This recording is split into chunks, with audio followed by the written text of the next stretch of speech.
This is the Desert Bears podcast. I'm Davey, your host, with my fellow co-hosts. I'm Mark Nutt. And I'm Garrett Heaton. We talk about the most awesome, interesting, super cool things that we think about, and I'm going to lead this discussion today during this episode. We're going to talk about video games. Awesome video games. Rock and roll. I know each of us play a lot of video games. At least I do. I don't know if we play a lot of video games. Yeah, we probably compared to most, I would say not really, but Not hardcore gamers. You know what's great about video games today, though, is you don't have to pay $50. Like, I play Angry Birds every day, and that's 99 cents. So It's a lame. I play video games all day. Yeah, we can talk about that. Video games to me, I've for the most part of my life, I remember receiving a Nintendo Entertainment System as a little kid. I remember playing video games on a IBM PC Junior, Commodore 64s. They've always been part of my life, and I've always enjoyed playing video games for the majority of my life. And there's an open world of possibility now with the internet and the capabilities of computers and consoles out today that make gaming more accessible to everyone and, in my opinion, more enjoyable. I'd like to talk about collecting video games in general, maybe even touch on virtual consoles and things like that. I have no idea what virtual consoles are. We'll talk about that because, there's a lot of options for your needs, and companies today are eager and wanting to cater to those needs. Something I like to do, I have just found and purchased a new NES system, 8-bit gaming system, so I can play Mario Brothers and other things. You can go online, you can buy any game you can think of, and I got to thinking, well, I have a Nintendo Wii, I've got other game systems at home. I can probably just emulate all these games or try and find the real thing. And I think, to me, it's part of a ADD collector gene in my brain that makes me want to collect these old consoles and games, and maybe try to relive the magic. Yeah. The magic from the oldie days. It's nice that you can do that because I've got number one, I run a Mac now because there's old PC games that I want to play again, just that I remember from my childhood, and you can't find them. They don't sell them, and I'm on a Mac, and so I'd have to, I don't know, there's games like Incredible Machine or Gold Rush that I played as a kid that I can't find anywhere. They're impossible to get. But whereas consoles, they seem to hold out a little bit more. Well, yeah, and some of the pros and cons of buying old things is, well, to me, as like part of nostalgia, is trying to recreate the oldness of what you did. I mean, if you plug in an Atari 2600 into your TV, it's gonna look like crap. Artifacts. But that is awesome. I mean, you don't have to emulate it on a computer. If you emulate it on the computer, it'll look pristine, clear, crystal, awesome, pixel, but it doesn't have the same like trashy glow. The veneer, that lovely trashy of glow the CTR scan, the gamma ray gun. Yeah. So is that what you mean by virtual console? Is kind of an emulation? Well, yeah, on the Nintendo Wii, there's an option there. You can go to the Wii store and actually purchase all the old 8-bit games. Right. And a lot of them are on there. I've made a list of 50 to 100 games I want to actually own someday. Some are quite rare. And I'm talking both like in like a tangible. Yes. Okay. In a tangible, collectible, like physical investment, let's say. Here's the thing, though. I could go online and I could download all those games illegally and emulate them on a computer. Right. Or I could physically search and buy some of those games, which will be hard to find because some are rare. Or I could go another option, instead of illegally or legally emulating them on a newer console like the Wii does. Yeah. Comparing, I mean, I read on a website there you could compare a list of the physical games and the bought virtual console games.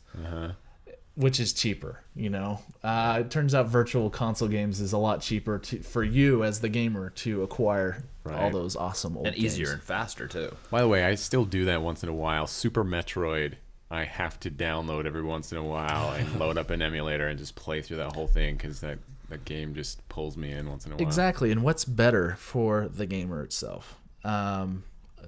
These days, I think it's just ease of use and accessibility. Yeah, there's no way for me that I'm going to keep a SNES around for when I want to play that game again. but I do. I do, and I have one. That's what's great about the Wii, though, is like Davey's saying, is I have the same thing. I've got Donkey Kong, I've got the old Mario, but they don't have everything. Like they don't have GoldenEye. Just you wait. It'll be out. Well, possibly because Yeah. now they've re-released this new one with Daniel Craig in it rather than Pierce Brosnan. right. So Yeah. I don't know. It's just something I think about. I know it looks better on the virtual console. I mean, PlayStation has something similar, and so does Xbox 360.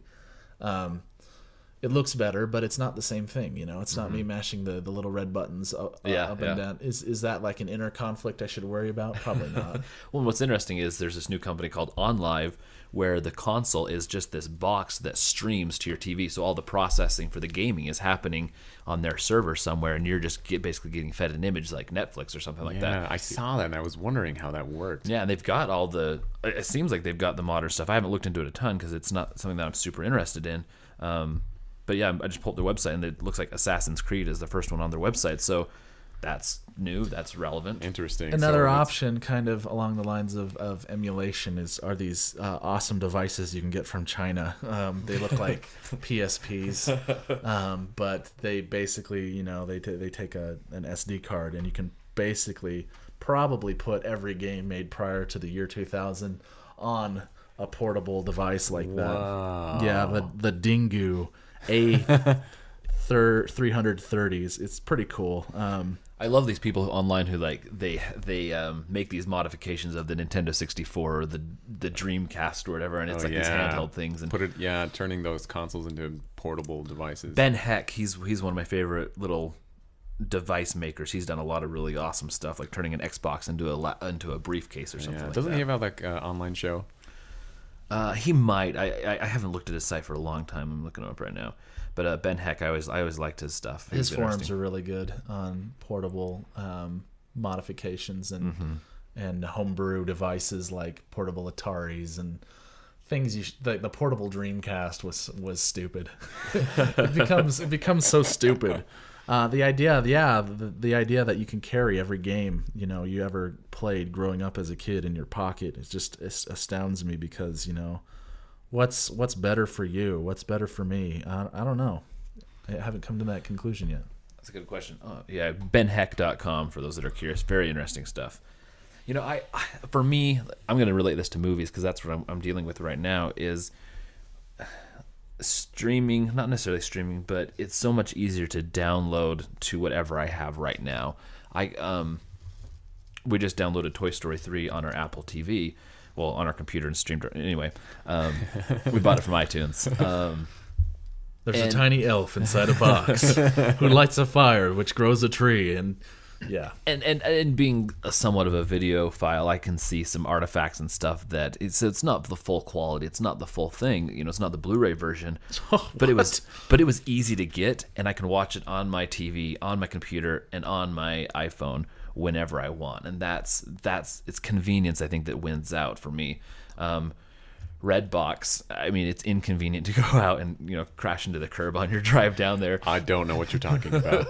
But it was only $1 to rent a movie the other day, where it would have been $5 to rent through Apple, but it would have been more convenient to sit on my couch, but it was cheaper to go to Redbox. So For better quality. I'm just throwing a movie scenario out there because I think for me it's price and convenience.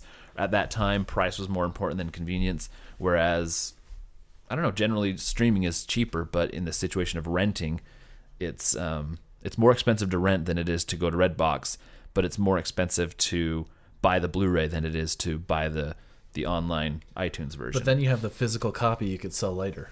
And I was asking, that's a good question. You could sell, and kind of the same thing came up as I can't lend either of you Toy Story 3. Yeah, that's a the good problem point. with virtual consoles. Is like, I can download all these games on my Wii, but does it add more value to my Wii? Who knows? Yeah. You know, it's hard to say. But with a physical copy in front of me, you know, I could just eBay that so fast. Yeah, you can put a price sticker on that easy. Yeah. And I was never one for reselling my stuff, so that doesn't appeal to me. But kind of the same question is like, We're hoarders. can you back up your Wii? Like, I guess you can, because with the Wii, correct me if I'm wrong, if you buy something from their store, you can get it again for free, right? If they know when you've bought it already. I don't know. Because like with iTunes, with music, if you Yeah. buy music, then you have to buy the song again and again. Whereas an app, if It you buy an knows. application, it knows if you bought it again. So is that the same with a virtual console? I don't remember. I don't know. I think it depends on the console. The thing that excites me though is all the along the lines of virtual consoles is like it allows indie developers to develop incredible games. You know, games that wouldn't quite have the support of big developers and producers, and it also it opens up a possibility for cheaper stuff for the world. It's accessibility all over again. I'm thinking of the new Mega Mans that come out, some of the stuff for PlayStation Network that have come out. Amazing, cool stuff.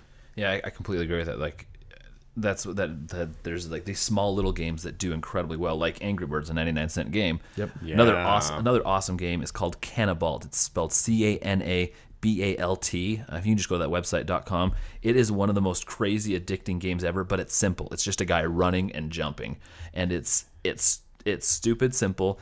But yeah, it's kind of the same situation where it's just a simple idea that was able to get out there because they didn't have to go through all the producing the physical media. The accessibility is a lot greater. In like the past 5 years, all these games have come out because of like Apple iTunes or the App Store, things like that, PlayStation Network, Xbox 360, things like that.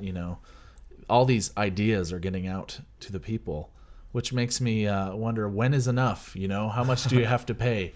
What's interesting to me is kind of the history of gaming in general. Like, how long ago was it that gaming in general was just a super nerdy thing to do? And Not too long ago. Or if you had to go to an arcade to do it, you couldn't do it at home at all. Like arcades, in the first place, and did you want to be one of those people that went to an arcade or played Nintendo at home or whatever, and oh my gosh, you play WoW, and to see the growth and the general acceptance. I don't know anyone who doesn't play games or at least has that influence, and now the success and the just the billions and billions of dollars that this industry is. And then what really capped it off for me was when I started seeing just as many commercials for games as I did for movies and stuff like that. I was like, It's wow, interesting. things have changed. They really have, because it's money driven, and brings me to my next point about the freemium game model, which is creeping up now. A lot of games that have gone to a free to play model, but allows in the options the ability to purchase certain options, devices, weapons, upgrade quicker, Yes. or skip right to being good if you pay the premium or whatever. Yes, a lot of these online games have really made their developers a ton of money based on these free to play, but you can pay for I'm liking these new ideas for the most part. the new app I'm thinking of is the Smurfs app on Is that the one where recently somebody's like some kid? How much? I don't remember the dollar amount, but it was in the thousands of dollars worth of purchases on the Smurf app. people have complained that it's too easy to buy stuff on the Smurfs It's app, too because easy to buy stuff. Because with a few touches on the screen, I've already bought like $100 worth of Smurf berries easily within a week. Smurfs, the Smurfs Village. Well, this is how they're going to fund that crappy movie they're making. of the Exactly. Smurfs, yeah. Wow. Easily within a week, the Smurfs Village overtook like Farmville, all these other kind of pay to play like freemium type games. Well, it's so manipulative that they picked some beloved character from people's childhood. That's That's wrong. Oh, you think it's evil? You think it's evil? It's awesome. Other games like Lord of the Rings Online have gone free to play. Dungeons and Dragons Online have gone free to play. There have been hints that World of Warcraft eventually will go free to once play. they bring out the new MMO, I'm hearing it might do that. Which would be great because I would go back to it, and a lot of people are going back to these games that they haven't really played, or they're like, I don't want to subscribe to something for Right. a month. I'm already subscribing to all these other games. I don't want to play that. So it's an option, and it's out there. It's available. For me, kind of the same thing. It's simple and cheap and easy to get. That's me as a consumer, what I want. Yeah, like a game, and it has to be free to play because I'm not gonna throw $50 down on something unless I've heard a lot of good reviews about it. Unless it's Diablo 3. In that case, I'll sell my soul for it. Yeah, and a lot of people are like, "Oh, you're paying to play that game? You're paying to play WoW? Why would you do that?" Well, when you think about it, like, how many video games do you buy a year? How much do each of those games cost you? Yeah. Like, okay, yeah, so I buy like 4 games a year. Okay, each of those games is $50 to $60. How much is that? How much are you really spending? Paying for a subscription on a video game? It could be comparable. Yeah, no, I agree because, like I said, the same thing. 99-cent Angry Birds is just as addicting as a $50 version of Mario Galaxy 2 or something like that. Or it could get out of hand with like 100,000 Smurf berries. Put a password on that. Yeah. All right, awesome. Well, at the end of each of our episodes, we like to turn to our computer to see who the winner of this discussion was, and so we will turn to our computer. Computer, who won this episode? If I don't win, I quit this whole podcast. And the winner is Davey. Yes. I'm winning. That's 2 points for Davey, 1 point for Mark. And the winner is... Oh, hold on. Sorry, computer, we're done with you. Oh, it was about to chime in my name. I know it. Turn off that computer. Thank you, computer. All right. I'll see you next time.